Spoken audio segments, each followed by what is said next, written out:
Okay, Angry Guy, you're here, and I want to talk about This Is the Police again. Um, just gonna try to do like a quick review on it because I just beat the game. My first playthrough, at least, it took me 20 hours, which is a lot more than I thought I was gonna get out of this game. Now, I really, really like this game, but I cannot. Fuck my life. There you go, fuck my life. But but it's really hard for me to recommend this game to anyone. It's made like for a specific type of gamers, like micromanaging people who like that, like simulating stuff like that. So here's how the story works in this game. It's like panels like this, and you have a little text box, and sometimes you hear the voiceover. But I'll take my place on the stage, if only to show them that the So people will find a it's way pretty to support simple. those who I want actually like the art. change, I think even in the a city where voice acting is everything actually pretty good. controlled by a corrupt Um, mayor. so so every day you start with your roster of police officers, and then you have people like this guy who didn't come to work today, so you have to deal with it. They didn't come to work today. They didn't come to work today. He's fucking drunk. So stuff like that. And you can say yes or no. With drunk, you usually want to let them go home because they can get in a car accident and die. So, oh my god, this is gonna be a bad example. He's tired. He probably's gonna die if he's on the wheel. Oh my god, everyone went to a party or something. Oh my god. Okay, so anyways, I have basically two cops right now and a detective. You want to have detectives so you can do investigations and you get points for it. And sometimes, depending on the investigation, you can find like someone you can use as a mole or interrogate who's in a gang, and you can actually try to infiltrate that gang and take it down with investigations, which is pretty neat. Yeah, you have the stripes on the right, which you can promote people and just give them extra points.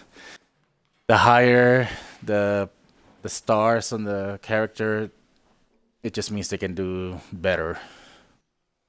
So this is basically it. You start every day with your roster, and then you come to the map of the city. You can select music if you want. It doesn't really matter. You should just skip it because it takes longer to just put up a song. But it's a very basic game. Like, you should have more than two cops. This is like day 156. See? I was just saying, you do an investigation, you catch the guy, a suspect, and now he ends up being a gang member. And you can use him as an informant and try to take down that organization. This one is the church, I believe, and actually did that one.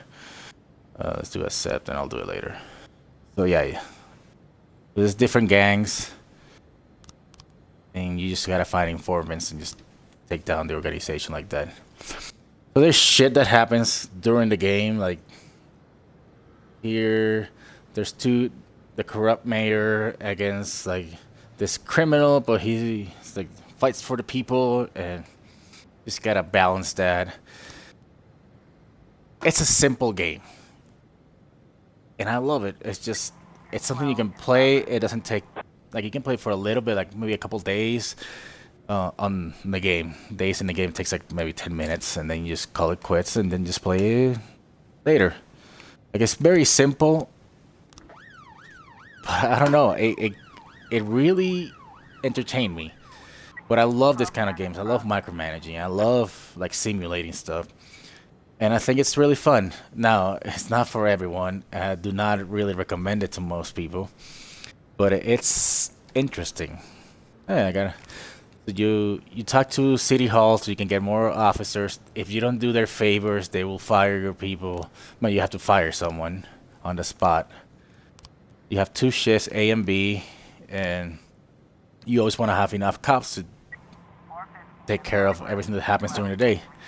There's other people that will ask, see, this city hall is asking for something. I don't have cops, which means when I refuse, they're gonna be pissy and they're gonna make me fire someone.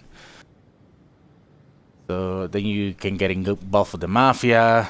There's like different ways you can do things in the game, like be like a corrupt cop and be with the mafia, or be against it, but then they're probably gonna start shooting down your people. Um, Towards the end, you have to pick between the mayor or this other dude. and you have a serial killer on the loose. You have to do investigations, and you have to decide if you want to share with the FBI or not. It's stuff like that. It's a simple game. This is all it does, and it has a actually nice story about Jack Boyd. You're the police chief who's being forced to retire, but he doesn't want to, and he's going through a lot of personal stuff. So you get to see that through the game, and unfold at the end. But I gotta say, this was one of those impulse buys that I saw on the marketplace. I think I'll try it, and I ended up putting 20 hours into it, and I'll probably do another playthrough to do the opposite options to see what happens. I just wanted to take a little bit of time talk about this game because it was an actual surprise for me how much I liked it. Now it's not for everyone, but if you're into micromanaging and all this simulation that you don't need action or anything, this I definitely recommend it for you if you're into that stuff. If not, then just stay away from this game because you will think it's boring and you will hate it. But yeah, I just wanted to do a quick review. Didn't want to do anything fancy. Just want to talk about this game that I just beat. And well, hopefully you guys enjoy this. If not, I'm sorry. But I'll catch you guys in the next video, and thank you for watching.